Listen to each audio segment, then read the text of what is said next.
Hey, the Fresno State softball season gets underway this week as the Dogs will play 5 games Friday through Sunday at the Stanford Invitational. The Dogs went 33-19 a year ago, finishing in a tie for 4th in the conference during the regular season, but were one and done in the Mountain West tourney.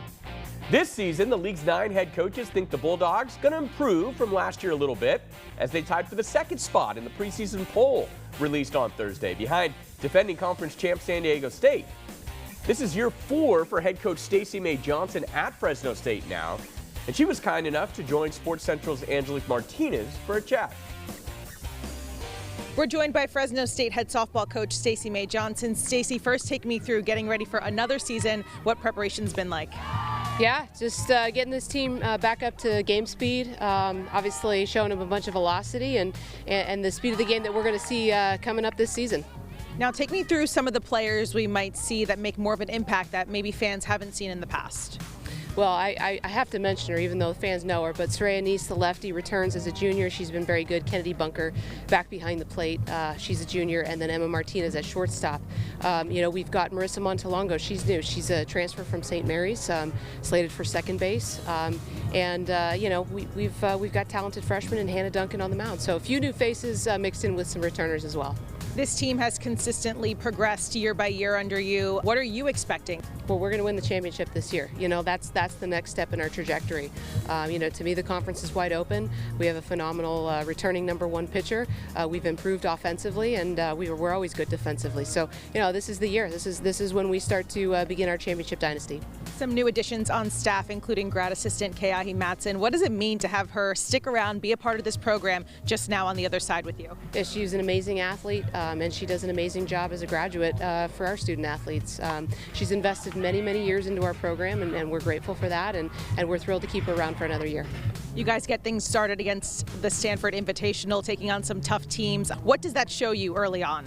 Well, it's a good test. We'll see a little bit of everything. Obviously, Stanford's a pretty high-end team. Long Beach competes at a high level. Seattle is very good. Seattle's been very good for a long time. We're going to see a little bit of everything.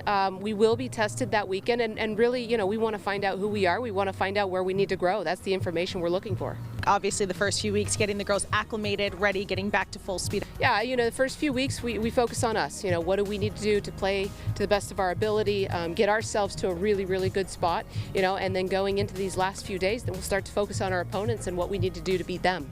I know you've got a lot of non-conference competition first, but the Mountain West is usually wide open and very competitive. What does it say about the conference and the challenges that come with it? This is one of the toughest conferences in the country. There's no doubt about that. It really, truly is won by anybody on any given year, and I think this year will be no exception. And you go back and look at the last few years, not only is it completely up for grabs, but there's usually a game or two that separates, not just first and second place, but first and fifth place. That's how tightly contested this conference is. I don't think this year will be any exception. How would you explain your growth over the last few seasons from your first year here at Fresno State to where you're at now? Yeah, well, nobody gives you all the answers when you show up, and so we acquire information every single day. We're consistent and steady in our approach. We do things with excellence, and when you go back to 4 years ago when we weren't that great and we were winning 19 games, we were doing things with excellence, and you go back to a year ago where we won a lot of ball games and we had some good talent on the field, we were doing things with excellence. So for us, our process is always the same. We're always learning, growing, adapting, and adjusting to the changes that need to be made on the field. All right, the Fresno State softball team gets the season underway on Friday, February 7th. Coach, thank you for your time. Hey, thanks for having me.